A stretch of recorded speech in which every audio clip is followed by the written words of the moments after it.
The first of the United Nations Sustainable Development Goals, or SDGs, is no poverty. SDG1 aims to end poverty in all its forms and is considered the greatest global challenge and an indispensable part of human development. Currently, there are over 600 million people worldwide who cannot meet their basic living needs, and for them, life is a battle for survival.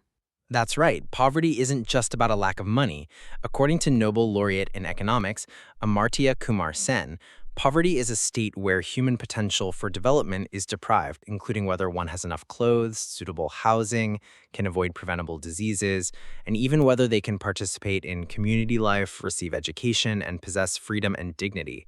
Poverty is actually a relative concept, and different countries, regions, and environments will have different poverty standards.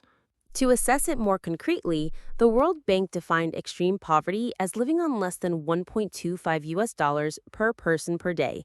By September 2022, this poverty line had been raised to 2.15 US dollars.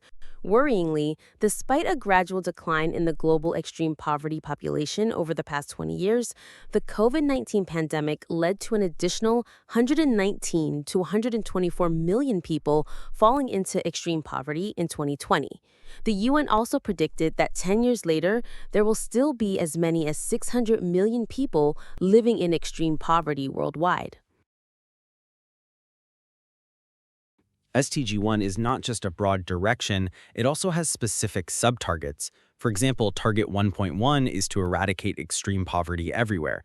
This means that by 2030, all people everywhere should be free from extreme poverty, defined as living on less than 2.15 US dollars per person per day at 2017 purchasing power parity.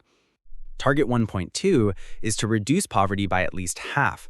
The UN's goal is to reduce at least by half the proportion of men, women, and children of all ages living in poverty in all its dimensions according to national definitions by 2030. This involves not only income, but also access to good education, sufficient food, and easily accessible medical resources. Exactly. Target 1.3 is to implement social protection systems, ensuring the rights of the poor, vulnerable, and other marginalized groups. Although most countries have their own social protection systems, currently 4 billion people worldwide still lack any social protection, most of whom are poor and vulnerable. The 1 Degree search engine in the United States is a good example, helping those in need find social welfare information.